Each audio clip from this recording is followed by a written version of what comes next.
दोस्तों, अक्सर देखा जाता है कि पहले प्यार में धोखा मिलने पर इंसान या तो टूट कर बिखर जाता है या फिर किसी सफल मुकाम पर पहुंच जाता है।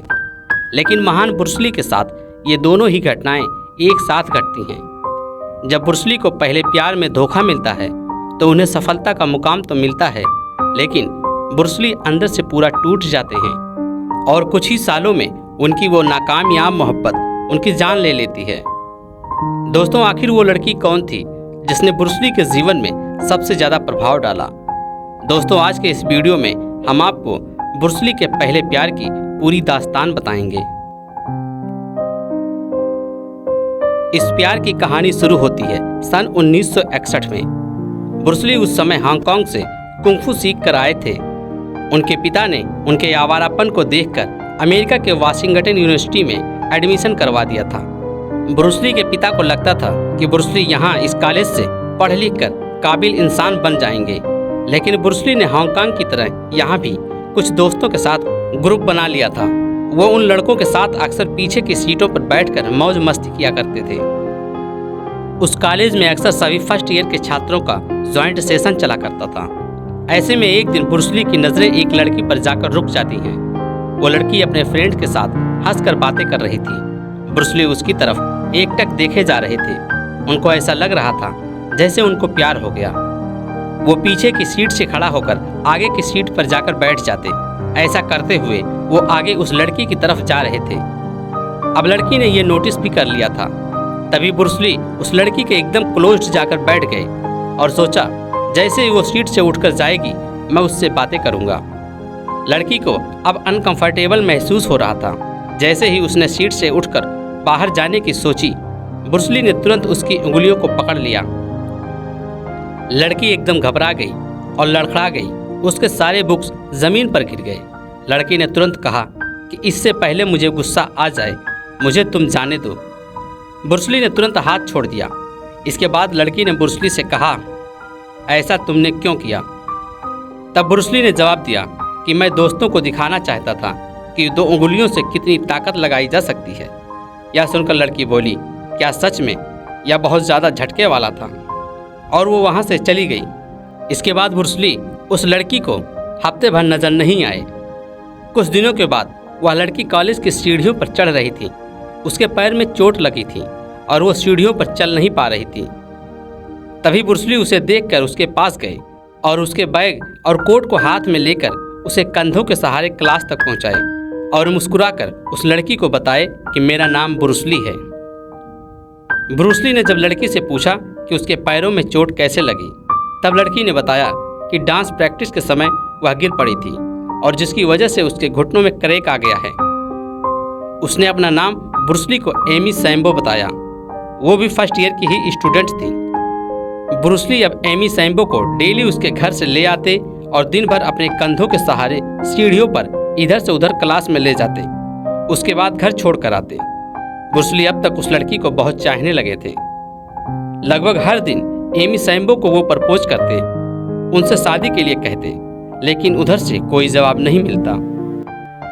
एमी सैम्बो ब्रूस ली के फिट बॉडी से बहुत ज़्यादा प्रभावित थी। उन्हें ब्रूस ली पर रहस्यमयी होने का शक होता था।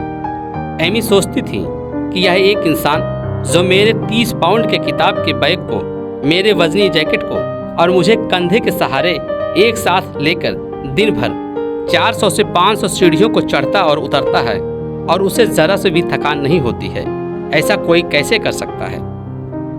ब्रूस ली कभी कभी ऐसी बातें किया करते थे कि एमी सैम्बो को समझ में नहीं आती थी, और अगर समझ में आती तो उन बातों को सुनकर उन्हें डर लगता था। इसलिए वो ब्रूस ली को चाहकर भी बोल नहीं पाती थी। लेकिन एक दिन ब्रूस ली और एमी सैम्बो अकेले इंग्लिश क्लास में बैठे थे। तभी एक टीचर की एंट्री हुई और वो इन दोनों को देखकर पोइट्री पढ़ाने को कहा, और उसने जैसे ही अपना इंट्रोडक्शन दिया, एमी सैम्बो की आंखें खुली की खुली रह गई। दरअसल वह एमी सैम्बो का आइडल टीचर था। उनका नाम थियोडोर रोटके था, जो कि पुलित्जर पुरस्कार विजेता थे। एमी सैम्बो का पूरा ध्यान ब्रूस ली से हटकर इंग्लिश टीचर पर था। एमी सैम्बो उस टीचर से पर्सनली मिलना चाहती थी। वो सोच रही थी कि अपने आइडल टीचर से हाथ मिलाकर सबसे गर्व की बात होगी। लेकिन अगले ही क्षण वो देखती हैं ब्रूस ली खड़े होते हैं और टीचर के पास जाकर हाथ मिलाते हैं और अपना परिचय देते हैं। Hi, I am Bruce sifu Lee. Bruce Lee sifu word पर ज़्यादा जोर देकर बोलते हैं। यह सुनकर एमी सैम्बो शॉक्ड हो जाती हैं। दरअसल दोस्तों, सीफू कुंफू में एक महान पद होता है जो उस समय सबसे ज़्यादा सम्मान दिए जाने वाले पदों में से एक था। यह सुनते ही टीचर ने पोएट्री छोड़कर ब्रूस ली से कुंफू के कुछ स्टेप्स पढ़ाने को कहा और अपना चाक ब्रूस ली को दे दिया। ब्रूस ली ने एक एक करके ब्लैक बोर्ड पर कई स्टेप्स बताए। इन सब नज़ारों को देखकर और ब्रूस ली की हकीकत जानकर एमी सैम्बो को यकीन नहीं हो रहा था। इसके बाद धीरे धीरे ब्रूस ली और एमी सैम्बो करीब आते गए। दोनों साथ साथ डांस की प्रैक्टिस किया करते थे। ब्रूस ली के डांस मूव्स को देखकर एमी ने पूछा कि उसे इतना अच्छा डांस मूव कैसे आता है। तब ब्रूस ली ने एमी सैम्बो को बताया कि वो डांस की चाचा चैंपियनशिप का विजेता है। लेकिन दोस्तों, एमी सैम्बो का ध्यान ब्रूस ली पर कम और अपने करियर पर ज़्यादा था। लेकिन फिर भी वो कभी कभी ब्रूस ली की तारीफ कर देती कि उसकी बॉडी बहुत अच्छी है, वो आज हैंडसम लग रहा है, उसकी हेयर स्टाइल सबसे अच्छी है। और इन्हीं सबको सुनकर ब्रूस ली को लगता था कि एमी सैम्बो भी उनसे उन्हीं की तरह बेपनाह मोहब्बत करती है। इसके बाद खुश होकर ब्रूस ली ने एमी सैम्बो को अपनी ग्रैंड मदर की दी हुई अंगूठी भी पहना दी। लेकिन एमी सैम्बो ने उसे पहनकर फिर से यह कहकर वापस कर दिया कि उन्हें यह अंगूठी बड़ी पड़ रही है। ब्रूस ली को कुछ समझ में नहीं आ रहा था, इसलिए वो एक दिन शाम में एमी सैम्बो के घर पर जाते हैं। ब्रूस ली एमी का हाथ अपने हाथ में लेकर पूछते हैं कि वो उससे शादी के लिए हाँ कर दे। लेकिन उस समय एमी सैम्बो कोई जवाब नहीं देती।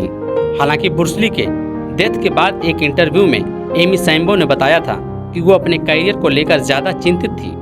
वो लोग जापानी रिफ्यूजी थे, उनकी माँ एक विधवा थी और वो लोग किराए के कमरे में रहती थी और घर का खर्चा चलाने के लिए उनकी माँ लोगों के घरों में झाड़ू पोछा और बर्तन मांजने का काम करती थी और उसे लगता था कि ब्रूस ली के साथ उसकी ज़िंदगी और भी बर्बाद हो जाएगी।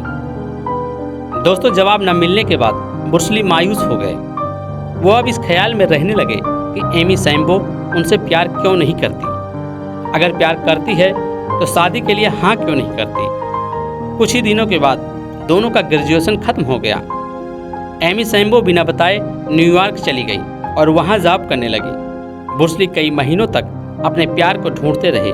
वो हर जगह दोस्तों से, साथ पढ़ने वालों से, हर जगह एमी सैम्बो के बारे में पूछते रहे। कहीं से कोई जानकारी मिल जाए तो उसे ढूंढ लिया जाए।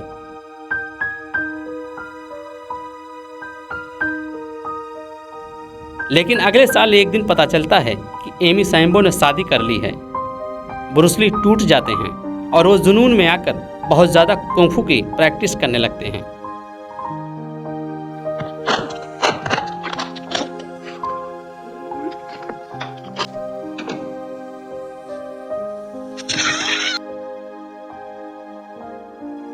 ब्रूस ली को अब नींद बहुत कम आती थी, जिस वजह से उन्हें सिरदर्द की समस्या हो गई।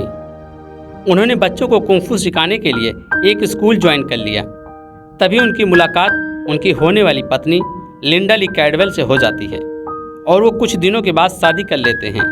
लिंडा ली कैडवेल ब्रूस ली से बेपनाह मोहब्बत करती थी, लेकिन ब्रूस ली को अपने पहले प्यार की कमी बहुत ज़्यादा महसूस होती थी।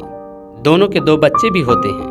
ब्रूस ली को हॉलीवुड की फिल्मों में काम करने का मौका मिल जाता है और देखते ही देखते वो एक famous martial artist, action hero के रूप में फेमस हो जाते हैं। यह देखकर एमी सैम्बो को लगता था कि हो सकता है फिर से पहले के जैसा सब कुछ नॉर्मल हो जाए और ब्रूस ली और वो दोनों एक हो जाएं। लेकिन किस्मत में कुछ और ही लिखा था। 20 जुलाई 1973 को ब्रूस ली की डेथ हो जाती है। यह खबर सुनकर एमी सैम्बो को बहुत तकलीफ होती है। कुछ दिन के बाद एक इंटरव्यू में रोते हुए एमी कहती हैं कि इन सब की जिम्मेदार मैं खुद हूँ। अगर मैं ब्रूस ली से शादी कर ली होती तो शायद आज वो जिंदा होते। एमी सैम्बो की आंखों से आंसू बह रहे थे। वो रोते हुए कहती हैं, मैंने ब्रूस ली को मार दिया और खुद को भी। दोस्तों, ये सारी बातें कोई मनगढ़ंत कहानी नहीं है। ये सभी बातें कई सारे इंटरव्यू और इंटरनेट में मौजूद जानकारी के आधार पर बताई गई हैं। दोस्तों, अगर आपको महान ब्रूस ली के पहले प्यार की कहानी अच्छी लगी तो कमेंट करके ज़रूर बताएं। क्या आपको लगता है कि एमी सैम्बो अगर ब्रूस ली से अलग ना हुई होती तो ब्रूस ली की इतनी जल्दी डेथ ना होती?